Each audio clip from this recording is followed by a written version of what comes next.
तो भाई लोग गुड मॉर्निंग। आप लोग कैसे हैं? स्वस्थ होंगे, मस्त होंगे और खुश होंगे। जी हाँ दोस्तों, आप लोगों को बता दो कि भोजपुरी के दबंग स्टार खेसारी लाल यादव का एक और वीडियो जो शूटिंग हुआ है और तेजी से लोगों के बीच वायरल हो रहा है।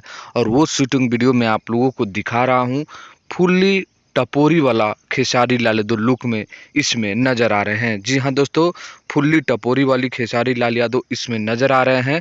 और ये गाना मुझे जहाँ तक लगता है कि अब तक के जितने भी गाने आ रहे हैं उसमें सबसे मज़ेदार और सुपर डुपर ब्लॉकबस्टर गाना बनने वाला है। जी हाँ दोस्तों, जहाँ तक आप लोग वीडियो देख पा रहे होंगे ज़रूर आप लोग कमेंट करिएगा कि क्या ये सच में ये गाना एक नंबर पे ये ट्रेंडिंग करेगा और ये सच में बवाल गाना है। क्योंकि टपोरी वाला गाना जब भी खेसारी लाल यादव लेकर आते हैं सुपर डुपर हिट होता है। तो ये भी गाना है मेरे मेरे पास आया तो मुझे लगा क्यों ना आप लोगों के बीच भी इस वीडियो को शेयर किया जाए। तो आप लोग ज़रूर कमेंट करके बताइएगा कि ये शूटिंग वीडियो जो खेसारी लाल यादव का बाहर निकल कर आया है आप लोगों को कैसा लगा और क्या ये टपोरी लुक में खेसारी लाल यादव सबसे अलग और हट के लग रहे हैं। तो कमेंट करके ज़रूर बताइएगा।